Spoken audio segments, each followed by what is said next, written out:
ಆಯ್ತು ಸ್ನೇಹಿತರೆ, ನೋಡಿ ಜಮೀನ್ ಹತ್ರ ಬಂದು ನಮ್ಮ ಮಾತೃಶ್ರೀಗೆ ವೆಜಿಟೇಬಲ್ ಪಲಾವ್ ಮಾಡ್ಕೊಂಬಂದಿದೆ. ಪಾಪ ತಿಂತಾ ಇದ್ದಾರೆ ಅವರು. ಇಲ್ಲಿ ಪಾಪ ತೊಗರಿ ನೋಡ್ಕೋಬೇಕು, ಇಲ್ಲಾಂದರೆ ಮೇಯಿಸ್ಕೊಬಿಡ್ತಾರೆ ಹಸುಗಳು ಬಿಟ್ಟು ನಮ್ಮೂರಲ್ಲಿ. ಹಂಗಾಗಿ ಆಮೇಲೆ ನಮ್ಮಮ್ಮಂಗೆ ಅವರ ತಮ್ಮ ಬಂದಿರು ಇವತ್ತು. ನಮ್ಮ ಮಾತೃಶ್ರೀ ಅವ್ರ ತಮ್ಮ, ನಮ್ಮ ಮಾವ ಅಂದರೆ ನಮ್ಮ ಸೋದರ ಮಾವ. ಏನು ನೋಡ್ಬಿಟ್ಟು ನಿಮ್ಮ ತಮ್ಮ ಬಂದಿದ್ದು ಖುಷಿ ಆಯ್ತಾ? ನೋಡ್ತಿದ್ದಂಗೆ ಖುಷಿ ಆಗೋಯ್ತು ನಿಂಗೆ.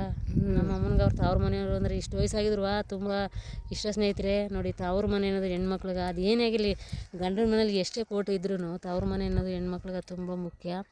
ಅವ್ರು ಏನು ಕೊಡಲಿ ಬಿಡಲಿ, ಕೊಟ್ಟರೆ ಬಿಟ್ರೆ ತವ್ರ ಮನೆ ಅಂತಲ್ಲ, ಅವ್ರು ಏನೋ ಕೊಡಲಿ ಬಿಡಲಿ ಏನು ಎಕ್ಸ್ಪೆಕ್ಟ್ ಮಾಡಬಾರ್ದು ತವ್ರ ಮನೆಯಿಂದ. ಆದರೂ ಅವರು ತುಂಬ ಖುಷಿ ಪಡ್ತಾರೆ. ನಮಗೂ ಅಷ್ಟೇ, ನಮ್ಮ ತಾಯಿ ಇರೋವ್ರಿಗೂ ನಾವು ನಮ್ಮ ತವ್ರ ಮನೆ ಅಂತ ಬರ್ತೀವಿ. ಅವರಿಲ್ಲ ಅಂದಾಗ ನಾವು ಎಲ್ಲಿ ಬರೋಕ್ಕಾಗುತ್ತೆ ಹೇಳಿ? ಅದಕ್ಕೆ ತಾಯಿ ಇರಬೇಕು.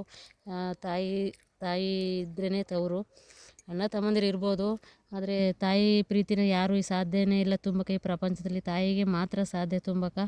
ಹಂಗಾಗಿ ಅವ್ರ ಮನೆ ಇಷ್ಟು ವಯಸ್ಸಾಗದ ನಮ್ಮ ನನ್ನ ತಮ್ಮಮ್ಮ ಇದೆ ಅಂತ ಎಷ್ಟು ಖುಷಿ ಪಡ್ತಾವ್ರೆ ಗೊತ್ತಾ, ಅವ್ರ ತಮ್ಮ ನೋಡ್ಕೋದ ಅಂತ. ಹಾಗೆ ತವ್ರ ಮನೆ ಅನ್ನೋದು ಹೆಣ್ಮಕ್ಳಿಗೆ ಎಷ್ಟು ಮುಖ್ಯ ಗೊತ್ತಾ ಸ್ನೇಹಿತರೆ? ತವ್ರ ಮನೆ ಅನ್ನೋದು ಮುಖ್ಯ. ಅಂದರೆ ತವ್ರ ಮನೇಲಿ ಬಂದು ಅಲ್ಲೇ ಉಳ್ಕೋಬೇಕು ಅಂತ ಏನು ಆಸೆ ಇಲ್ಲ. ಆದರೆ ಒಂದು ತವ್ರ ಮನೆ ಅಂತ ಬಂದಾಗ ಹೋಗಾಗ ಬರಾಗ ಅನ್ನೋದು ಪ್ರೀತಿ ಇರುತ್ತಲ್ಲ, ತಾಯಿ ಪ್ರೀತಿ, ಮನೆಯವ್ರ ಪ್ರೀತಿ, ಅದು ಖುಷಿ ಇಂಪಾರ್ಟೆಂಟು. ಎಷ್ಟೇ ಗಂಡ ಶ್ರೀಮಂತನವರು ಆದ್ರೂ ತವ್ರ ಮನೆಗೆ ಬೇಕೇ ಬೇಕು ಹೆಣ್ಮಕ್ಳಿಗೆ ಅಂತ ಬಯಸ್ತಾರೆ. ಆಸೆ, ಅದು ಏನು ಮಾಡೋಕ್ಕಾಗಲ್ಲ. ಅದು ಆಗಿನಿಂದ ಬಂದಿರೋ ಪದ್ಧತಿ. ತವ್ರ ಮನೆ ಮುಖ್ಯ ಎಲ್ಲ ಹೆಣ್ಮಕ್ಳಿಗೂ ಅಷ್ಟೇ. ಇಷ್ಟು ವಯಸ್ಸಾಗಿರೋರು ಅವ್ರ ತವ್ರ ಮನೇಲಿ ಏನು ಕೂಗಿಲ್ಲ ಮಾಡಲಿಲ್ಲ ಅಂದರೆ ಎಷ್ಟು ಬೇಜಾರು ಮಾಡ್ಕೊತಾರೆ ಗೊತ್ತಾ? ಅವರು ಪಾಪ ಹಂಗೇನು ಮಾಡಲ್ಲ, ವರ್ಷಕ್ಕೊಂದ್ಸರಿ ಕೂಗ್ತಾರೆ, ಇವರೇ ಹೋಗಲ್ಲ. ಅವ್ರ ಕೈಲಾದದು ಸೀರೆ ಬಟ್ಟೆ ಎಲ್ಲ ಕೊಡಿಸ್ತಾರೆ. ಹಂಗಾಗಿ ತವ್ರ ಮನೆ ಅನ್ನೋದು ಮುಖ್ಯ. ತವ್ರ ಮನೆ ಇರಬೇಕು, ತವ್ರ ಮನೆಯವರು ಬದುಕಬೇಕು, ಬಾಳಬೇಕು, ಚೆನ್ನಾಗಿರ್ಬೇಕು. ಎಲ್ರಿಗೂ ಅಷ್ಟೇ ತವ್ರ ಮನೆ ಮುಖ್ಯ, ಏನು ಮಾಡೋಕ್ಕಾಗಲ್ಲ. ಅದು ಬಂದುಬಿಟ್ಟಿದೆ ಯಾವಾಗಿಂದ. ನಮ್ಮ ಅಮ್ಮಂಗೆ ಅವ್ರ ತಮ್ಮ ಬತ್ತಿದಂಗೆ ಬಂದು ಹೋಯ್ತಲೆ, ಅಯ್ಯೋ ನನ್ನ ತಮ್ಮಮ್ಮ ಇದೆ, ನನ್ನ ತಮ್ಮಮ್ಮ ಇದೆ ಅಂತ ಏನು ಖುಷಿ ಪಡ್ತಿರು ಪಾಪ. ಹಂಗೆ ಏನು ಮಾಡೋಕ್ಕಾಗಲ್ಲ ಸ್ನೇಹಿತರೆ.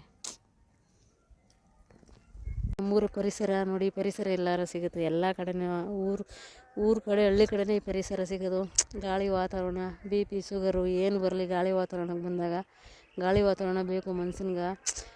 ಸಿಟಿಲಿ ಇರುತ್ತೆ ಗಾಳಿ ವಾತಾವರಣ. ಪಾರ್ಕಿಗೆ ಹೋದ್ರೆ ಮಾತ್ರ ಸಿಟಿ ಕಡೆ ಗಾಳಿ ವಾತಾವರಣ ಸಿಗೋದು. ಗಾಡಿ, ಆ ಬಸ್ಸು, ಕಾರು, ಆ ಸ್ಕೂಟ್ರುಗಳ ಹೊಗೆಗಳನ್ನೇ, ಸೀಮೆಣ್ಣೆ ಹೊಗೆ, ಪೆಟ್ರೋಲು ಡೀಸೆಲ್ ಹೊಗೆ ಕುಡಿದು ಮನ್ಸಿನ್ಗೆ ಅದೇ 108 ರೋಗ, 108 ಕಾಯಿಲೆ ಬರೋದು. ಸಾಮಾನ್ಯವಾಗಿ ಹಳ್ಳಿ ಸಿಟಿಯವ್ರಿಗೆ ಕಡಿಮೆ ರೋಗ ಬರೋದು. ಏನೇ ರೋಗ ರುಜಿನಿಗಳು ಬಂದರೆ, ಈಗ ನಮ್ಮ ದೊಡ್ಡಪ್ಪವ್ರಿಗೆ 70 ವರ್ಷ ಆಗೈತೆ. ನಮ್ಮ ದೊಡ್ಡಪ್ಪನಿಗೆ 70 ವರ್ಷ ಆಗೈತೆ. ಶುಗರ್ ಬಂದಿದೆ. ಅವರು ಜಮೀನಲ್ಲಿ ಬರೀ ಕಾಲಲ್ಲಿ ತುಳಿದೇ ಶುಗರ್ ಕಂಟ್ರೋಲ್ ಆಗಿದೆ. ಹಂಗಾಗಿ ಜಮೀನಲ್ಲಿ ತುಳಿದಾಗ ಶುಗರ್ ಏನೇ ಇದ್ರೂ ಬಾಡಿಲಿ ಕಂಟ್ರೋಲ್ ಆಗುತ್ತೆ. BP ಶುಗರ್ಗಳು ಕಡಿಮೆ ಆಗುತ್ತೆ. ಒಂಥರ ಆಕ್ಸಿಜನ್ ಇದ್ದಂಗೆ ನಮ್ಮ ಹಳ್ಳಿ ವಾತಾವರಣ. ಸಿಟಿನೂ ಬೇಕು, ಹಳ್ಳಿನೂ ಬೇಕು. ಅಂದರೆ ಈ ವಾತಾವರಣನೇ ಬೇರೆ, ಆ ವಾತಾವರಣನೇ ಬೇರೆ ಸ್ನೇಹಿತರೆ. ವಿಡಿಯೋನ ತಪ್ಪಿದ್ರೆ ಕ್ಷಮೆ ಇಲ್ಲ. ಲೈಕ್ ಮಾಡಿ, ಶೇರ್ ಮಾಡಿ, ಫಾಲೋ ಮಾಡಿ, ಸಬ್ಸ್ಕ್ರೈಬ್ ಮಾಡಿ ಸ್ನೇಹಿತರೆ.